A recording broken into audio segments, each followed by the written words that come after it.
Kevin Mayo, the Amazing Beer Drinking Man, and today we're doing Harpoon Belgian Style Pale Ale.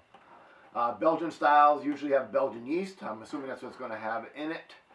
Don't know too much about this beer. Their little description says, using the finest Belgian and American brewing ingredients, we have created a golden amber ale that bears a mellow malty body and a spicy fruity flavor. So we'll go ahead and give it a try in a minute here. It is snowing out here today in Connecticut, so it's a good day to stay in and do some reviews. Haven't done too many lately. I've been fighting a cold for about a week. I'm better now, so I'm glad to be back, and we'll go ahead and get some reviews up. As always, if you like the reviews, please go ahead and sign up, subscribe to our channel, leave some comments. We'll be happy to comment back at you. Let's give this a pour, see what we got. Using our tulip glass.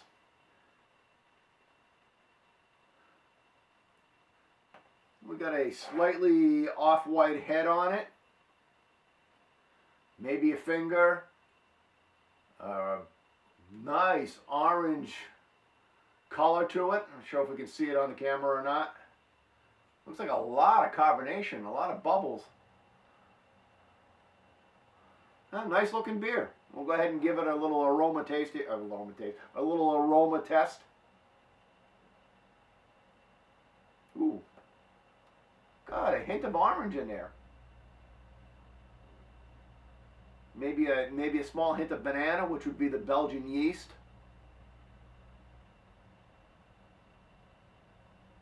Got a little bit of spice, a little bit of pepper.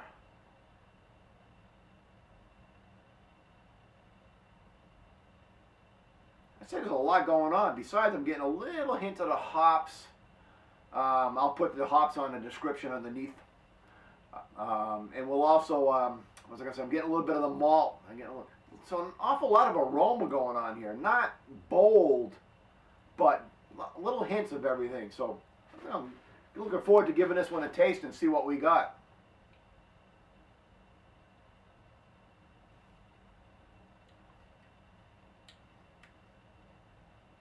Okay, not what I was expecting. Nothing wrong with it.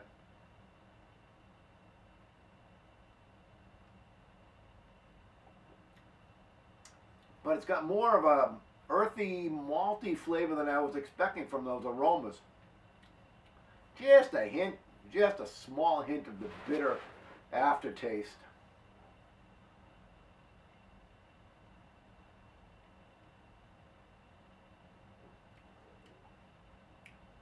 Yeah, I've got a... I'm going to try that again.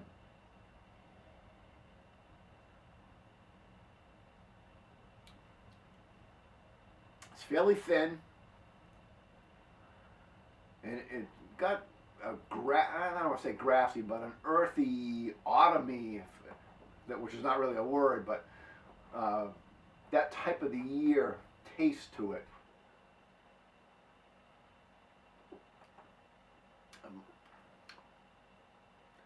Just a slight hint of the fruit sweetness in there somewhere, right in the middle. Not a lot. You'd really have to look for it to pick it up. If you were watching a football game and you were drinking this and you weren't paying a lot of attention, you wouldn't even pick that up.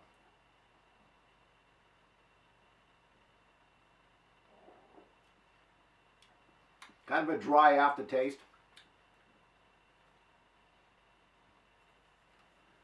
I'm going to let this warm up a minute, so we'll go ahead and edit some of that out.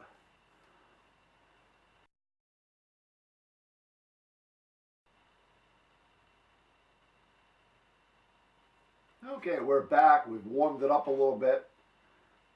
Let's go ahead and give it another taste and see what we get now.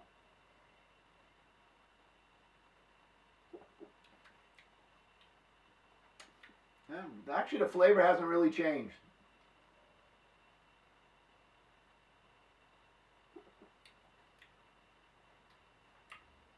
A little bit of sweeter. It's a little bit sweeter now. It's bringing up a little bit more, probably the Belgian yeast, the banana. But definitely a malt flavor, a little bit of bitter.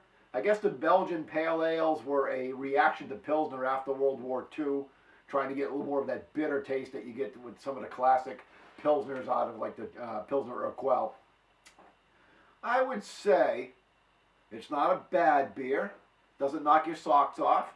I think it's better a little bit warmer. It's a little bit better balanced, a little bit smoother, and you're picking out a little bit more of that Belgian yeast.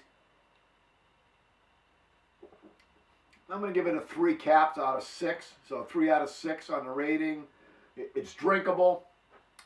It's probably a style that some people might like more than I do. There's nothing really wrong with it. You wouldn't go throw it out if you tried one. Give it a try. You might like it. Till next time, this is the Amazing Beer Drinking Man.